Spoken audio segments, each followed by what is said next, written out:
আবার কত সময় এমন হয় মা জননী 10 মাস যাবৎ কষ্ট করে একটা বাচ্চার জন্য। বাচ্চা দুনিয়ায় আসছে কিন্তু মৃত বাচ্চা দুনিয়ায় আসছে রে। 2 বছর 4 বছর 5 বছর বয়সের বাচ্চা দুনিয়ার থেকে চলে যায়। আইরে একটা বাচ্চা দুনিয়ায় আসার পরেই যদি চলে যায় অত মায়া লাগে না? পেটের মধ্যে মারা গেলে অত মায়া লাগে না? যখন বাচ্চাটা আব্বু আব্বু বলে ডাকতে পারে, যখন বাচ্চাটা আম্মু আম্মু বলে ডাকতে পারে, যখন দাদা দাদা বলে ডাকতে পারে, যখন দাদু দাদু বলে ডাকতে পারে, যখন নানু নানু বলে ডাকতে পারে, মামনি বলে ডাকতে পারে, ওই সময় যদি একটা বাচ্চা চোখের সামনে থেকে চলে যায় তখন কেমন লাগে রে ভাই? আল্লাহু আকবার, আল্লাহু আকবার।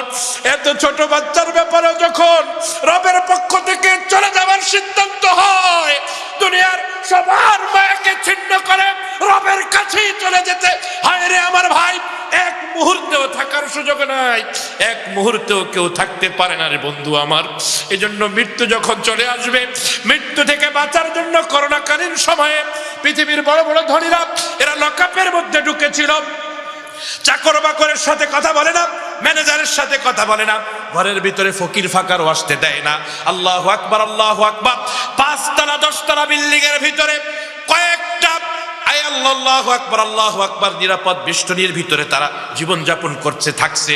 আল্লাহ বলেন না রে না, যার ব্যাপারে করোনায় মৃত্যুর ফয়সালা আছে তাকে চলেই যেতে হবে, কোনো কিছু তাকে ঠেকায় রাখতে পারবে না। ঠিক কি ঠিক না? এই মৃত্যু থেকে আমি আপনি চাইলেও কিন্তু পালায়ন করতে পারি না। ঠিক কি ঠিক না? কেউ পালায়ন করতে পারে নাই, দাদারা পারে নাই, দাদিরা পারে নাই, নানারা নানিরা, আমাদের পর্দাদারা, আমাদের মুরব্বীরা, ভাই বন্ধু, এলাকার চেয়ারম্যান সাহেব, মেম্বার সাহেব, এমপি সাহেব, মসজিদের ইমাম সাহেব, বাজারের সভাপতি, মসজিদের সভাপতি, হায় কেউ কিন্তু পার পেয়ে যেতে পারে নাই। ঠিক কি ঠিক আমার ভাই? প্রত্যেককেই কবরের বাসিন্দা হতে হয়েছে। এই জন্য আমার ভাইয়েরা, আমার বন্ধুরা, মৃত্যু এমন এক বস্তু, মৃত্যুর স্বাদ প্রত্যেককে আস্বাদন করতে হবে। কোন অবস্থাতেই মৃত্যু থেকে পালায়ন করা যাবে না রে ভাই। এজন্য আল্লাহ তাআলা কোরআনে কারীমের মধ্যে বলেন, কুল ইন্নাল মাউতাল্লাযী তাফিররুনা মিনহু ফাইন্নাহু মুলাকীকুম। আল্লাহ বলেন, নবী হে, দুনিয়ার মানুষদেরকে আপনি বলে দেন, ইন্নাল মাউতাল্লাযী তাফিররুনা মিনহু, যে মৃত্যু থেকে তোমরা পালায়ন করছো, ফাইন্নাহু মুলাকীকুম, নিশ্চয়ই ওই মৃত্যুর সাথে তোমাদেরকে সাক্ষাৎ করতে হবে। আমার ভাইয়েরা, আমার বন্ধুরা, বিশ্ববিখ্যাত গায়ক মাইকেল জ্যাকসন কোটি কোটি টাকা যিনি ইনকাম করতেন, এক একটা শো দিয়ে যিনি কোটি কোটি টাকা ইনকাম করতেন, আমার ভাইয়েরা, আমার বন্ধুরা, ওনার মনের একটা আশা ছিল, একটা আকাঙ্ক্ষা ছিল, এই পৃথিবীতে 150 বছর তিনি জীবিত থাকবেন। এজন্য মানুষ সুস্থ থাকার জন্য, ভালো থাকার জন্য যা যা দরকার ছিল সব কিছু তিনি, সমস্ত উপকরণকে তিনি তার ঘরের মধ্যে, তার হাতের মুঠোয় তিনি উপস্থিত রেখেছিলেন। কোনো খাবার খেলে ডাক্তার দিয়ে খাবারটাকে পরীক্ষা করে খেতেন। ওনার শরীরের যদি রক্তে কোনো সমস্যা হয়, ওনার রক্তের গ্রুপের সাথে মিল আছে, এইরকম 10 জন ডোনারকে উনি সবসময় ওনার বাড়িতে বেতন দিয়ে উনি উপস্থিত রাখতেন। শরীরের রক্তে সমস্যা হওয়ার সাথে সাথেই রক্ত বের করে দিয়ে আবার অন্যের শরীরের নতুন রক্ত ওনার শরীরের মধ্যে ঢোকায়া দেওয়া হবে। ওনার যদি কিডনিতে সমস্যা হয়, 10 জন কিডনির ডোনার ওনার সবসময় উপস্থিত থাকতো। এই 10 জনের যে কোনো একজন থেকে কিডনি নিয়ে ওনার শরীরের মধ্যে কিডনি স্থাপন করা হবে।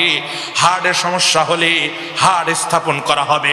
চোখের সমস্যা হলে 10 জন লোক এইরকম ঠিক করা ছিল, যারা ওনাকে চোখ দিবে অর্থের বিনিময়ে। আমার ভাইয়েরা, আমার বন্ধুরা, 10 জন ডাক্তার সার্বক্ষণিক ওনার পিছনে লেগে থাকতো। লক্ষ লক্ষ কোটি কোটি টাকা, মিলিয়ন বিলিয়ন টাকা তিনি সুস্থ থাকার জন্য 150 বছর পৃথিবীর আয়োজনকে দেখার জন্য তার ইচ্ছা ছিল, তার আশা ছিল। আমার ভাইয়েরা, আমার বন্ধুরা, এত চেষ্টার পরেও কিন্তু 51 বছর বয়সে, মাত্র 51 বছর বয়সে মাইকেল জ্যাকসনকেও পৃথিবী ছেড়ে চলে যেতে হয়েছে। আমার ভাইয়েরা, আমার বন্ধুরা, এই করোনাকালীন সময়ে আপনারা দেখেছেন কত বড় বড় কোটিপতি, কত বড় বড় শিল্পপতি জায়গার মধ্যে পড়ে গেছে, শ্বাসকষ্ট শুরু হয়েছে। আল্লাহু আকবার, আল্লাহু আকবার, আল্লাহু আকবার। কোনো ব্যবস্থা তারা পায় নাই। এই তো যমুনা গ্রুপের মালিক বাবুল সাহেব, বড় ভদ্রলোক ছিল, ওনার আল্লাহু আকবার, আল্লাহু আকবার, করোনা আক্রান্ত হয়ে মারা গেছে, উনি ইন্তেকাল হয়েছে। পত্রপত্রিকায় এসেছিল পরের দিন বাবুল সাহেব দেশের, বাংলাদেশের বড় বড় ডাক্তারদেরকে তিনি একত্রিত করেছিলেন। ডাক্তারদেরকে তিনি প্রস্তাব দিয়েছিলেন, ও বাংলাদেশের বড় বড় ডাক্তারেরা, তোমাদের কার কি লাগবে বলো, মিল, ফ্যাক্টরি, জায়গা জমি, টাকা পয়সা সব কিছু তোমরা নিয়ে নাও, আমার শ্বাসটাকে একটু স্বাভাবিক তোমরা করে দাও, আমার শ্বাসটাকে একটু স্বাভাবিক করার ব্যবস্থা করো, আমি তো এই কষ্ট সহ্য করতে পারতেছি না রে ডাক্তার। আল্লাহু আকবার, আল্লাহু আকবার। আমার ভাইয়েরা, আমার বন্ধুরা, মৃত্যু যখন সামনে চলে আসবে, এক মুহূর্তের জন্য আগেও আসবে না, পরেও আসবে না, এক মুহূর্তের জন্য বিলম্ব হবে না। আল্লাহ বলেন, ইদা জা আজালুহুম লা ইস্তাখিরুনা সাআতাও ওয়া লা ইস্তাকদিমুন। আল্লাহ বলেন, এ বান্দা, যখন তোমার মৃত্যুর নির্দিষ্ট সময় চলে আসবে, এক মুহূর্তে আগেও মৃত্যু হবে না, এক মুহূর্ত পরেও মৃত্যু হবে না।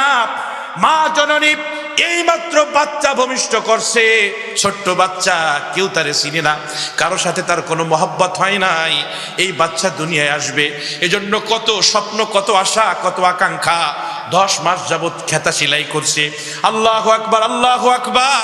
বাচ্চা কোথায় খাবে, কোথায় থাকবে, কিভাবে ঘুমাবে, সব আয়োজন, সব কিছু ঠিকঠাক আছে। এই বাচ্চার মুখের খাবারটা তার মায়ের বুকের উপরে আল্লাহ গরম করে রেখে দিয়েছেন। এই অবস্থার মধ্যে ছোট্ট বাচ্চার সামনে তার মা জননীকে রব হুকুম করেছে, মা জননী চলে গেছে, বাচ্চাটা এতিম হয়ে পড়ে রয়েছে রে আল্লাহ।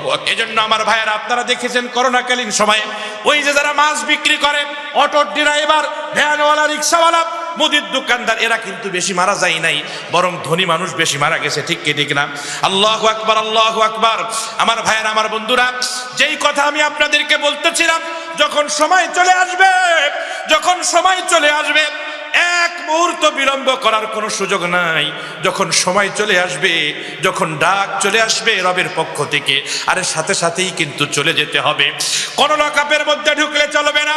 আল্লাহ বলেন, আইনামা তাকুনু ইউদরিকুমুল মাউত। আল্লাহু আকবার বলেন, আইনামা তাকুনু ইউদরিকুমুল মাউত। এ দুনিয়ার মানুষেরা, যখনই তোমার সময় চলে আসবে, মৃত্যু তোমার কাছে চলে আসবে, তখন কিন্তু মৃত্যু চলে আসবে তোমার কাছে। ওয়ালাউ কুনতুম ফি বুরুজিম মুশাইয়াদা, যদিও তুমি প্রাচীর ঘেরা কোনো ঘরের মধ্যে তুমি থাকো, মৃত্যু তোমার কাছে চলে আসবে, সেখানেই তোমাকে আলিঙ্গন করে নিবে। এজন্য আমার ভাইয়েরা, আমার বন্ধুরা, সাদের এই দুনিয়া, মায়ের এই দুনিয়াকে কিন্তু ছাড়তে হবে। কেউ আগে আর কেউ পরে, কখনো বাবার কাঁধে সন্তানের লাশ, আবার কখনো সন্তানের কাঁধে বাবার লাশ, কখনো মায়ের চোখের সামনে সন্তান চলে যায়, আবার কখনো সন্তানের চোখের সামনে মা চলে যায়। কেউ আগে কেউ পরে। এই প্রচলিত কথা আছে বাংলা ভাষায়, আসার সিরিয়াল আছে কিন্তু যাওয়ার কোনো সিরিয়াল নাই। ঠিক কি ঠিক না? এজন্য আমার ভাইয়েরা, আমার বন্ধুরা, আখিরাতের প্রস্তুতি নেওয়া দরকার আছে না নাই? আখিরাতের প্রস্তুতি নিতে হবে। কোন জিনিস আজকে আমাদেরকে কারিগর থেকে দূরে সরাইলো? আমার ব্যবসা বাণিজ্য, আমার চাকরি বাকরি, আমার ঘর দুয়ার কি আমার রব থেকে আমার দূরে সরাইলো কিনা? নিজেকে নিজে প্রশ্ন করতে হবে আমার ভাই, নিজেই নিজের হিসাব নিতে হবে। বিশ্বনবীর সাহাবী হযরত ওমর ইবনুল খাত্তাব রাদিয়াল্লাহু তাআলা আনহু বলেন, হাসিবু ক্বাবলা আন তুহাসাবু। এ দুনিয়ার মানুষেরা, তোমার হিসাব নেওয়ার আগে তুমি নিজেই তোমার হিসাব নাও। ওয়াজিনু ক্বাবলা আন তুজানু। আখিরাতে মিজানের পাল্লায় তোমার ওজন করার আগে তুমি নিজেই তোমাকে ওজন করো। ওয়াজিনু ক্বাবলা আন তুজানু। তোমার ওজন করার আগেই তুমি তোমার ওজন করো। জীবনে কত ওয়াক্ত নামাজ তুমি ছেড়ে দিয়েছো, জীবনে কতগুলা রোজা তুমি কাজা করছো, জীবনে কত মানুষের হক তুমি নষ্ট করেছো, কত মিথ্যা বলেছো, কত আইলতে লেখাইছো, কত ওজনে কম দিছো। এই সবগুলির হিসাব তুমি করো। একটা একটা করে হিসাব বান্দা তুমি করো, হিসাব করতে হবে, হিসাব ছাড়া কিন্তু বাঁচার কোনো উপায় নাই রে ভাই। কোন জিনিস আমাদেরকে কারিম রব থেকে দূরে সরাইলো? আল্লাহু আকবার, আল্লাহু আকবার। অথচ যেই মানুষগুলোর ব্যাপারে বিশ্বনবী রাহমাতুল্লিল আলামিন জান্নাতের সুসংবাদ দিয়েছেন, যেই মানুষগুলির জান্নাত বিশ্বনবী মেরাজের সফরে সরাসরি দেখে আসেন, আল্লাহু আকবার বলেন। আল্লাহর নবী এইরকম সাহাবীদেরকে নিয়ে আলোচনা করতেছে। আলোচনা করতে করতে বিশ্বনবী বলেন, আমি জান্নাতের ভিতরে ঢুকলাম, ঢোকার পরে হাঁটতেছি, মনোরম মনোলোভাপূর্ণ সুন্দর দৃশ্য আমি দেখতেছি, খুব ভাল লাগতেছে। দেখতে দেখতে একটা পর্যায়ে এত সুন্দর একটা বাড়ি আমি দেখলাম। বাড়ির গেটের বাহির থেকেই দেখে আমার কাছে মনে হলো এই বাড়িটার ভিতরে আমি ঢুকবো, আমি দেখবো বাড়িটা কত সুন্দর করে রব বানাইছে, আমি একটু দেখবো। দেখার আকাঙ্ক্ষা আমার জাগলো। এই যেই মাত্র আমি বাড়িটার সামনে গেলাম, দেখি গেটের সামনে লেখা হাজাবাই তো আমার, এটা ওমরের ঘর। সুবহানাল্লাহ। যখনই দেখলাম ওমরের ঘর, তখন আর আমি বাড়ির ভিতরে ঢুকলাম না। বিশ্বনবী এই কথাগুলি বলতেছে, আর হযরত ওমর খতখত করে কাঁদতেছে। বিশ্বনবী বলেন, আমি চিন্তা করলাম ওমর তো বড় ভদ্র মানুষ, বড় সভ্য মানুষ, ওমর তো বড় ভালো মানুষ। আল্লাহু আকবার। এত সম্ভ্রান্ত মানুষ, তার অনুমতি ছাড়া তার ঘরের ভিতরে কেমনে যাই? এজন্য আমি আর ওই ঘরের ভিতরে ঢুকি নাই। হযরত ওমর বলে, ইয়া রাসূলুল্লাহ, ইয়া হাবিবাল্লাহ, আমি সম্ভ্রান্ত, আমি ভালো, আমার বংশমর্যাদা উঁচু, সব কিছু ওইটার জায়গায় ওইটাই ঠিক আছে, কিন্তু আপনার সামনে আমি কে? ইয়া রাসূলুল্লাহ, আওয়া আলাইকা আগারু ইয়া রাসূলুল্লাহ, আমার সম্ভ্রান্তগিরি কি আপনার সামনে কোনো কিছু? আপনি গেলেন না কোনো ঘরের ভিতরে। আল্লাহু আকবার। যে ওমরের জান্নাত বিশ্বনবী জান্নাতের সফরে দেখে আসছেন রে আমার ভাই। ওই ওমরের ইন্তেকালের সময়ের অবস্থা কি? ফজরের সালাতের ইমামতি করতেছে হযরত ওমর। আল্লাহু আকবার, আল্লাহু আকবার। ইহুদি গোলাম আবু লুলু গুপ্তচর হয়ে মসজিদ নববীর ভিতরে ঢুকেছে। সালাত চলাকালীন সময়ে খঞ্জর দিয়া হযরত ওমরের পেটের মধ্যে আঘাত করেছে, কয়েকটা আঘাত করেছে, পিনকি দিয়া রক্ত বের হচ্ছে। হযরত ওমর পেট চেপে ধরে পিছনে চলে গেছে। বিশ্বনবীর সাহাবীদেরকে বলছে, আপনারা নামাজ শেষ করেন। পিছনের জনকে সামনে এনে দিয়ে বলছে, নামাজ শেষ করেন। আল্লাহু আকবার, আল্লাহু আকবার। হযরত ওমর মুসল্লিদের পিছনে চলে গেছে। এক সাহাবীর রানের উপরে হযরত ওমরের মাথা। কিছুক্ষণ পরে হযরত ওমরের মনে মনে চিন্তা আসলো, আমার তো চলে যাওয়ার সময় চলে আসছে, আমি তো আর থাকতে পারবো না, আমাকে চলে যেতে হবে। আল্লাহু আকবার, আল্লাহু আকবার। সাহাবীর রানের উপর থেকে নিজের মাথাটাকে মসজিদ নববীর মাটির জমিনের উপরে নিয়া, নাক দিয়া মুখ দিয়া মসজিদ নববীর মাটিটাকে ঘষতেছে আর বলতেছে, হযরত ওমর, ওয়াইলুল লাকা ইয়া উমর, ওয়াইলুল লাকা ইয়া উমর, ইল্লাম ইয়াগফির লাকা রাব্বুক। আল্লাহু আকবার। হযরত ওমর বলে, ওয়াইলুল লাকা ইয়া উমর, ইল্লাম ইয়াগফির লাকা রাব্বুক। ও ওমর, তুমি ধ্বংস হও, তোমার রব যদি তোমারে ক্ষমা না করে। আল্লাহু আকবার, আল্লাহু আকবার। নবী বলছে, লাউ কানা বাদি লাবিয়ান লাকানা ওমর, আমার পরে যদি কেউ নবী হতো তাহলে সে হলো ওমর। আল্লাহু আকবার। এই ওমরের মরার ভয় হয়, এই ওমরের রবের সামনে দাঁড়ানোর ভয় হয়। আমি আপনি সলিমুদ্দিন করিমুদ্দিন, আব্দুর রহিম, আব্দুল গফফার, আব্দুল সবুর, আমার আপনার মরার ভয় হয় না, আমার আপনার রবের সামনে দাঁড়ানোর ভয় হয় না রে ভাই। কোন জিনিস আমারে আপনারে রব থেকে গাফিল করে দিল? কোন জিনিস আমারে আপনারে রবের থেকে অন্যদিকে ফেরায় দিল? এতটুকু হিসাব করা যাবে তো আমার ভাই ইনশাআল্লাহ? বলেন, হিসাব করা যাবে তো ইনশাআল্লাহ? এতটুকু চিন্তা করা যাবে তো ইনশাআল্লাহ? এইটা যদি করতে পারেন তাহলে আজকের মাহফিল সফল হয়ে যাবে ইনশাআল্লাহ। আল্লাহ কবুল করে, মঞ্জুর করে, বলি আমিন। আমার ভাইয়েরা, অনেক আমল দেই নেই, একটা আমল দিছি, একটা বিষয়ের উপর কথা বলছি। একটু ফিকির করতে হবে, জিন্দেগিটা যেভাবে চালাচ্ছি এরকম না। সব কিছু করা যায় আল্লাহকে খুশি রেখে, রাজনীতি করা যায়, ব্যবসা বাণিজ্য করা যায়, চাকরি বাকরি করা যায়, মাতবারি সর্দারি সব করা যায়, শুধু একটু রবরে খুশি করতে হবে, রবরে নারাজ করা যাবে না। মনে থাকবে না ইনশাআল্লাহ?